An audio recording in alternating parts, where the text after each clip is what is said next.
I had an out-of-body experience where I died for a few minutes, and I actually saw myself. I don't know if that classifies as what you're talking about. Yeah. I think that's the definition. So, and I actually get goosebumps even thinking about it now. But in 2005, I had some surgery and developed a bilateral pulmonary embolism, which is blood clots in both lungs. And I didn't know I had those. I was recovering from surgery and I passed out, thought, oh, I'm dehydrated.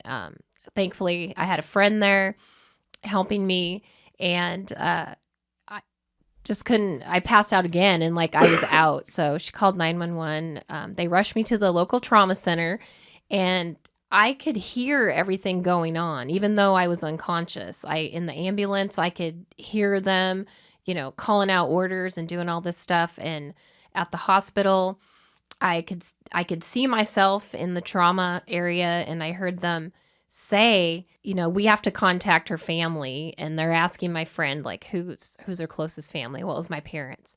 But I couldn't speak. I couldn't do anything, but I also wasn't in pain. I had this warm feeling that was just this kind of happy feeling, which was interesting because I was in a lot of pain from the surgery.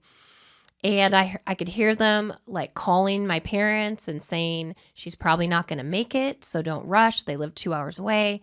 And, that kind of thing. And then they rushed me into what's called a cath lab, which is surgery. And they cut my jugular veins, which I still have scars. And they put tubes down them to start extracting those blood clots.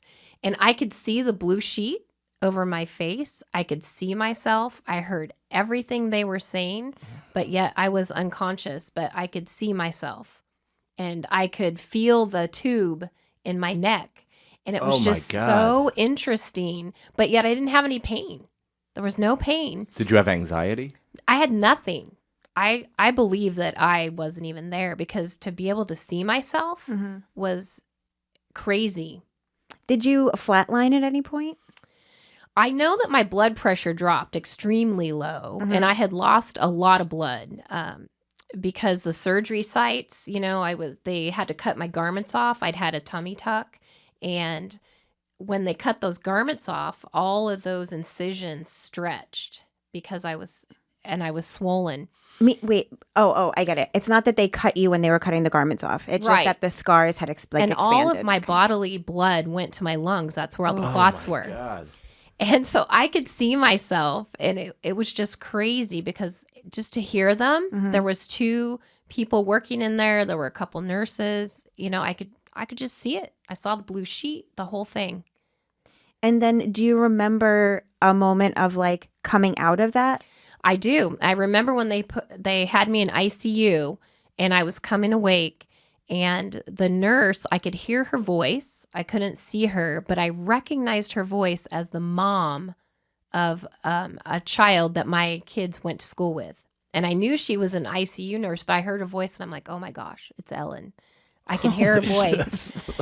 And by that time, my parents had gotten there, and my parents were all mad at me because I didn't tell them I was having this surgery and da-da-da. And I remember her making them leave. And then somebody that I was dating at the time, they let him come in, and he held my hand, and it hurt because there was no fluid in my body anymore. And so, yeah, it was just weird. And then I started to come to slowly. So, but do you so was there a transition that you remember between overseeing everything, seeing your body, seeing the room, and then coming back into your body? Yes, when I left left the cath lab, the surgery. When you heard the woman's voice? Yes, when I heard her voice is when I transitioned back to, oh, now I can hear that. And so do you reconcile this as you were maybe teetering between life and death? And I heard a voice.